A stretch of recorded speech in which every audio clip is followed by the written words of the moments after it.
Ton ton दूर घंटाघर की घड़ी ने 2 बजने की सूचना दे दी थी, पर जया की आंखों में नींद नहीं थी। जब मन में भारी उधेड़-बुन हो और विचारों का बवंडर कहीं और उड़ाए लिए जा रहा हो, तो नींद बेरहम बन ही जाती है।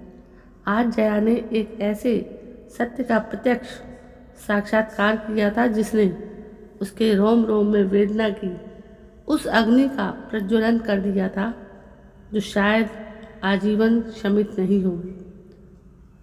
आज उसने नारी होते हुए भी नारी के उस प्रच्छन्न अनजान रूप को देखा था जो अप्रत्याशित, अवर्णनीय और पीड़ा के गुरुतर भार के कारण असहनीय भी था। एक नारी और उसकी स्वाभाविक नारी सुलभ कोमल मधुर भावनाएं और स्वप्निल कामनाओं के मध्य संघर्ष का वो मंजर देखा था जो रोंगटे खड़े कर देने वाला था। मात्र 2 वर्ष पहले इस घर में ब्याह कर आई जया ने खुशियों के हर रंग को भरपूर जिया है, पर आज सुबह की घटना ने उसे पीड़ा के महासागर में उतार दिया था। उसकी आंखों में विगत के कई मीठे चित्रों के साथ और भी बहुत कुछ कौंध उठा था। शहनाइयों की मधुर गूंज, हंसी ठिठोली और उल्लास के साथ जब जया ने ससुराल में पहला कदम रखा था, तो जिसने आरती की थाली लेकर स्वागत किया, उसका रूप देखकर वो दंग रह गई थी। काले पाड़ की सफ़ेद साड़ी, दूध में घुले केसर सा गोरा गुलाबी चेहरा, अधरों पर अद्भुत वात्सल्य मिश्रित मुस्कान, आँखों में स्नेह, आशीष और ममत्व का अजस्र स्रोत, नारी सौंदर्य का उदात्त और निष्कलंक रूप सामने था। आओ दुल्हन, शहद से भी मधुर स्वर कानों में उतरा जो जया की तंद्रा भंग हुई थी। जया, यही है मेरी भाभी, मेरी बहन, मेरी माँ, जो चाहे कह लो। अभिनव ने झुककर आदर से उनके चरण छुए तो जया भी उन चरणों में झुक गई थी। ओह, तो ये है आद्या भाभी, जिनके बारे में रास्ते भर अभिनव बातें करते आए थे और वो मंत्रमुग्ध सी सुनती रही थी। एक विशाल हृदय ममतामयी भाभी की कथा। मात्र 12 वर्ष का था मैं उस वक्त जब तीर्थ यात्रा में लौटते वक्त अम्मा बाबूजी एक ट्रेन हादसे में चल बसे थे। भाभी ने ही मुझे माँ बाप का प्यार दिया, पढ़ाया लिखाया, हर तरह से मेरी देखभाल की, अपना सारा दुख भुलाकर पूरा जीवन मेरे सुख के लिए ही केंद्रित कर दिया। जानती हो जया, शादी के मात्र 2 महीने बाद ही एक सड़क दुर्घटना में भैया की भी दर्दनाक मौत हो गई थी। भाभी को उनके मामा मामी ने पाला था। वृद्ध मामा उन्हें लेने आए तो उन्होंने ये कहकर जाने से इनकार कर दिया कि अब इसी घर में वो पूरी ज़िंदगी काटेगी। हालांकि मेरी माँ के अनुसार ये एक ऐसी विषकन्या थी जिसने उनके सोने जैसे बेटे को डस लिया था। जब तक माँ जीवित रही कभी 2 मीठे बोल भाभी से नहीं कहे। जब भी पुकारा अभागिन कह के ही पुकारा, पर उन्होंने कभी प्रतिकार नहीं किया। स्वयं एक गहन मौत के दायरे में कैद हो गई। माँ बाबूजी के बाद मुझ अनाथ को इतना प्यार और ममत्व दिया कि 7 जन्मों में भी मैं उनका कर्ज नहीं उतार सकता। जया, कभी भूल कर भी भाभी का दिल मत दुखाना। मैं उन्हें वो सारे सुख सम्मान देना चाहता हूँ जो एक बेटा अपनी माँ को दे सकता है। अभिनव की पलकें बार बार आर्द्र होकर छलक उठती थी। जया का मन पति के प्रति अपार स्नेह और आदर से भर उठा था। उसने मूल्यों, संस्कारों और कर्तव्यों के प्रति कितनी चाह है इनके मन में। उसने पति के हाथ पर अपनी हथेली रखते हुए स्नेहार्थ कंठ से कहा था, मैं आपको कभी शिकायत का मौका नहीं दूंगी। जया को भी जैसे ममता की वो घनी छाव मिल गई थी जिसके लिए वो सारी जिंदगी तरसती रही थी। मायके में केवल पुरुष ही थे। माँ उसे जन्म देकर परलोक सुधार गई। 3 बड़े भाइयों में से किसी का विवाह भी तो अब तक नहीं हुआ था। जया के लिए माँ, बहन, भाभी जैसे सारे पवित्र रिश्ते मानो एकत्र समाहित होकर आद्या भाभी के रूप में ही ढल गए थे। एक दिन जया को टोकते हुए भाभी ने कहा, दुल्हन, तुमने दुर्गा सप्तशती की एक पंक्ति पढ़ी है कभी? आर्या दुर्गा जया च आध्या नेत्रा शूलधारिणी, अर्थात आध्या और जया दोनों माँ दुर्गा के ही नाम हैं। जितनी निकटता इन दोनों नामों में है उतनी हम दोनों बहनों में है ना। तुम मुझे भाभी नहीं दीदी कहा करो, ठीक है? आप भी मुझे दुल्हन नहीं जया कहेगी, कहकर वो उनके गले से लिपट गई थी। घर संवारना हो या मेहमानों की आओ भगत, किसी त्योहार की तैयारी हो या स्वादिष्ट व्यंजन बनाना, आध्या दीदी की सुघड़ता सर्वत्र दिखाई देती थी। जया को उनकी सिर्फ एक बात अच्छी नहीं लगती थी, उनका प्रत्येक परिस्थिति में मौन रहना। अभिनव के कई रिश्तेदार इसी शहर में थे, किसी न किसी चाची, भाभी, बुआ या दीदी का आना जाना लगा ही रहता था। सबकी बातों से यही लगता था कि दुनिया में दीदी जैसी अभागिन दूसरी कोई और नहीं। ऐसे अनुपम रूप के साथ ऐसा काला भाग्य ईश्वर किसी दुश्मन को भी ना दे। जो भी आता ढेरों नसीहतों के साथ झूठे दुखों की पोटली जबरन दीदी के हाथों में थमा कर चला जाता। जब किसी की बात उसके अंतर मन के गहरे तक चुभ जाती तो वो घंटों अपने कमरे में बंद रहती, लाख दस्तक देने पर भी नहीं खोलती थी। जया का जी चाहता था कि वो भी उन सबको खरी खोटी सुना डाले, पर दीदी की भीगी मौन आंखों में मुखर होता था एक संकेत, उसे इस सोच से विरत बना डालता। पर एक दिन उस सबके जाने के बाद वो फट पड़ी थी। आप सबकी बेकार की बातों को चुपचाप क्यों सुन ली थी पगली? एक एकाकी स्त्री को बहुत कुछ भोगना पड़ता है, असंख्य दंश सहने पड़ते, यही उसकी नियति है। किसी को व्यर्थ दोष देना ठीक नहीं। वो बिलख पड़ी थी और उस दिन आंसुओं के साथ उनकी संपूर्ण अव्यक्त व्यथा भी बह निकली थी, जैसे शब्दों के रूप में ढलकर आकार पाने के लिए आतुर और बेताब उठी। अभी के भैया क्या गए, प्रारब्ध के भंवर में मेरी सारी उमंगें सारे सुख विलीन हो गए। विष कन्या भागिन सुन सुनकर मैं जीवन से विरक्त ही होती जा रही हूँ। जिस सौंदर्य को ईश्वर का वरदान माना जाता है वही सौंदर्य अभिशाप लगने लगा था। आत्महत्या कर लेने का विचार तेजी से मन मस्तिष्क में जड़ें जमाता जा रहा था कि अचानक नियति ने एक तुरुप का पत्ता और फेंका। अनाथ अभी की मासूम भोली सूरत ने मुझे झकझोर कर जगा दिया। मुझे लगा जैसे मेरा जीवन अपना कहाँ रहा। वो तो अभी की आंसू भरी आंखों में कब का डूब गया और मेरा पुनर्जन्म हुआ है सिर्फ अभी की परवरिश के लिए बस। तब से हृदय पर पत्थर रखकर जीवन से जंग शुरू कर दी।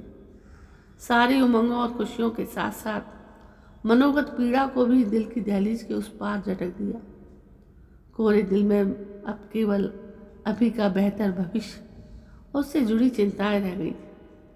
ऐसे में जीवन के इस दुर्गम मोड़ पर बीए की डिग्री काम आई और एक स्कूल में नौकरी मिल गई। जीवन एक लीक पर सरकने लगा जहाँ सर्वत्र अजीब सा सन्नाटा था और थी ढेरों किताबें। मेरे अकेलेपन की साथी, अभी की शरारतें, बचपना, रूठना, जिद करना, हंसना, मुस्कुराना, इन अमूल्य पलों को अपने आंचल में सही सी मैं कब न जाने किस क्षण से उसकी माँ बनती चली गई और बचपन की दहलीज लांघकर अभी ने युवावस्था में कदम रख दिया। इसका भान मुझे तब हुआ जब एक दिन शांता बुआ ने कहा, बहू समय भी न जाने कैसे बीत जाता है। देखते देखते अभी इतना बड़ा हो गया पर उसका बचपना देखो, हमेशा तुम्हारे पीछे पीछे भागता रहता है। बुआ की बात मुंह में ही रह गई थी कि अचानक आंधी की तरह कमरे में दाखिल हुआ अभी ने हमेशा की तरह मेरा हाथ पकड़कर खींचते हुए कहा, मुझे बहुत भूख लगी है भाभी। वैसे खीर तो आपने बनाई ही होगी, उठिए जल्दी उठिए। मैं बुआ के सामने न जाने क्यों असहज हो गई थी। बुआ की तीखी नजरें अभिनव की एक एक हरकत पर इस तरह गड़ी हुई थी जैसे उन्हें किसी महीन सी वस्तु की तलाश। उनके चेहरे पर कौनती कसैली मुस्कान से मेरा कलेजा दहल गया था। हे ईश्वर, बुआ की आंख कहीं वही तो नहीं खोज रही है जो युग युगांतर तक से एक स्त्री और पुरुष के बीच तलाशा जाता रहा है?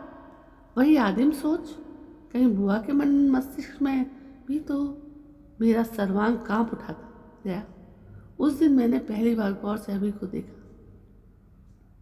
18 वर्ष की परिधि लांगती उम्र, कोरा चिट्टा भरा भरा शरीर, लंबा चौड़ा कद, चेहरे पर मूंछों की मध्यम सी रेखा, बड़ी बड़ी आंखों में पड़ते गहरे लाल डोरे, बिल्कुल अपने भैया जैसा ही तो लगने लगा था अभिनव।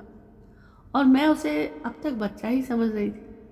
बुआ की नजरें उस दिन कलेजे में तीखे तीर की तरह चुभी थी और मन में कोलाहल मच गया था। उस दिन के बाद जब भी अभिनव मेरे कंधों पर स्नेहवश झूलता या मेरा हाथ पकड़कर कुछ कहना चाहता, मैं उसे जोर से झटक देती, डपट देती।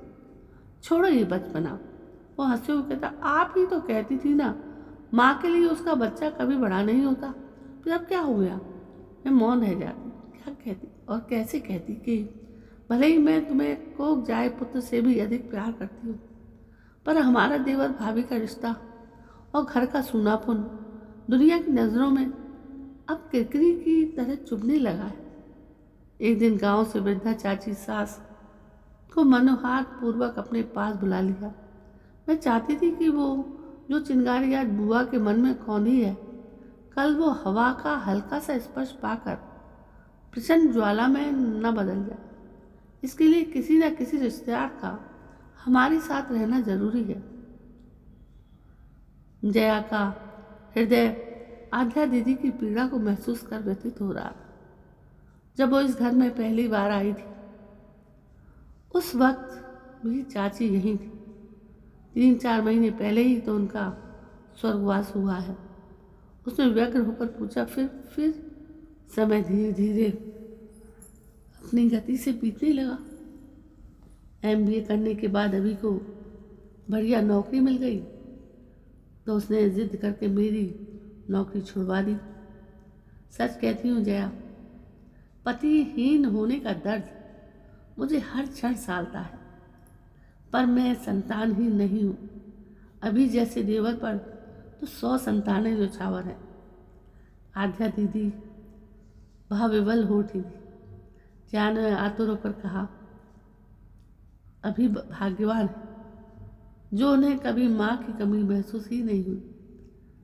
जया साई की तरह दीदी के साथ लगी रहती, उन्हें खुश रखने का भरपूर प्रयास करती रहती। दिन पंख लगाए उड़ता जा रहा था। अब आद्या दीदी को सिर्फ उस क्षण की प्रतीक्षा थी जब वो अभिनव की संतान का मुंह देख सके। धीरे धीरे 2 वर्ष गुजर गए। समय काटने के लिए जया ने भी अभिनव के ऑफिस में एक पार्ट टाइम जॉब कर लिया। करीब 2 महीनों से दोनों पति पत्नी 10 बजे ऑफिस चले जाते और शाम को साथ ही लौटते थे। पर आज सुबह से ही जया को माइग्रेन का तीखा दर्द परेशान कर रहा था। जब दवा देने पर भी आराम नहीं मिला तो उसने अभिनव से कहा कि वो ऑफिस चला जाए, आज वो नहीं जा सके। भाभी दरवाज़ा लगा लीजिए कहकर अभिनव रोज की तरह चला गया। आध्या दीदी ने भी रोज की तरह दरवाज़ा लगा दिया और अपने कमरे में चली गई। उन्हें इस बात का पता ही नहीं था कि जया अपने कमरे में ही है। कुछ देर बाद जब जया का सिर दर्द हल्का हुआ तो वो 2 कप चाय बनाकर आध्या दीदी के कमरे तक आई तो देखा दरवाज़ा उड़का हुआ है। पास से दरवाज़ा खोलते हुए अचानक कमरे में आ गई और बोली, दीदी मैं चाय। आगे के शब्द उसके कंठ में ही रह गए। सामने का दृश्य देखकर वो हतप्रभ रह गई। हाथ में पकड़ी ट्रे छूटकर जमीन पर गिर पड़ी। चाय भरी प्यालियों के टुकड़े छन्न से चारों तरफ बिखर गए और फिर कमरे में भयंकर सन्नाटा छा गया। जया की विस्फारित दृष्टि सामने का दृश्य देखकर जड़ हो गई। आदम का ड्रेसिंग टेबल के सामने 16 श्रृंगार की आध्या दीदी बैठी थी। नीले पाड़ वाली लाल बनारसी साड़ी, कान, गले और हाथों में सोने की जड़ाऊ जेवर, माथे पर बेहद सुंदर मांग टीका, नाक में लाल मोतियों की लड़ी से बंधी नथ, हाथों में लाल कामदार कंगन, पाँव में पायल, माथे पर नग जड़ी अंडाकार लाल बिंदी। तुम आद्या दीदी तो जया को देखकर चेतना रहित प्रस्तर प्रतिमा की भांति स्पंदनहीन हो गई। दोनों की आंखें एक दूसरे को देखकर आश्चर्य से फटी रह गई। कमरे में छाया मौन थोड़ी देर बाद आद्या दीदी के हृदय विदारक रुदन से टूट पड़ा। मेरा ये रूप देखकर तुम्हें मुझसे घृणा हो गई होगी न जया। एक एक कर सारे आभूषण उतारती आद्या दीदी रोते रोते कहती जा रही थी। मैं अभी के भैया की उस बात को कभी भूल नहीं पाती जो उन्होंने शादी के मात्र 20 दिन बाद आए तीज के त्योहार के दिन मुझसे कही थी। श्रृंगार प्रिया तो मैं थी ही। उस दिन पूरा श्रृंगार करके पूजा करने जा रही थी कि उन्होंने अचानक आकुलता से मुझे निबिड़ आलिंगन में बांधते हुए कहा था, लाल रंग प्रेम, ऊर्जा और स्पंदन, गहराई और आकर्षण का प्रतीक होता है। अब तक सुना था पर आज प्रत्यक्ष देख भी लिया। लाल चूड़ियाँ, लाल साड़ी, सर तुम आज इतनी खूबसूरत लग रही हो कि कहीं मेरी ही नज़र ना लग जाए। और वे कत्थई बिंदिया क्यों, लाल रंग की बिंदी भी लगाया करो जिससे मैं मरते दम तक तुम्हारी ये छवि भुला ना पाऊँ। वैसे ऐसा श्रृंगार जब भी करोगी मुझे अपने आसपास ही पाओगी। दीदी फिर बिलख उठी थी। आंसू पहुँचकर उन्होंने अपनी भारी सांसों के साथ साथ बनारसी साड़ी भी सहेज कर उस अलमारी में रख दी थी जिसके बंद दरवाजे हमेशा जया को कौतूहल से भरते थे कि आखिर क्या है उसमें जो दीदी उसे कभी खोलकर नहीं दिखाती। एक बार उसने पूछा भी था तो दीदी ने सहजता से बात टाल दी थी। घर के कुछ कागजात और पुरानी किताबें हैं जया, और आज उसी अलमारी के पट आद्या दीदी के हृदय की तरह उसके सामने खुले पड़े थे। आद्या दीदी आर्ट स्वर में कहती जा रही थी, अब जब भी बेचैन होती हूँ पूरा श्रृंगार करके घंटों आईनों में अपना प्रतिबिंब देखती रहती हूँ। उस क्षण वो सारे सुख अरमान जो दिल की दहलीज के उस पार मजबूरन में रखने पड़ते थे हृदय द्वार पर दस्तक देने लगती है और मैं उन्हें दबे पाँव हृदय के पट खोल भीतर आने देती हूँ।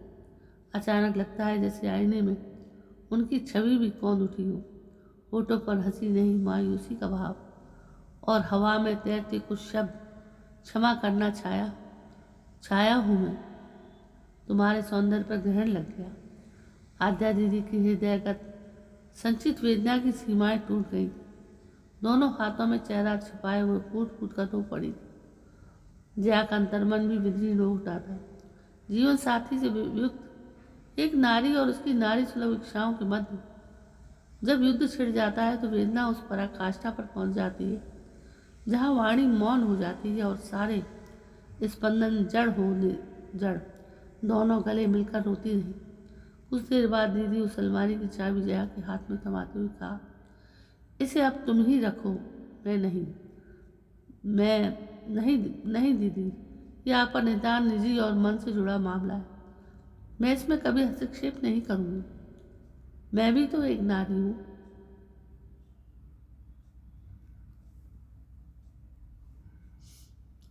तो दोस्तों, ये थी कहानी, एक पति विहीन स्त्री की कहानी जो दिल को चीर के रख देती है। पढ़ते पढ़ते मेरा मन तो भर आया था। आपको कैसी लगी ये मुझे पता नहीं, लेकिन आप मुझे कमेंट करके बता सकते हैं।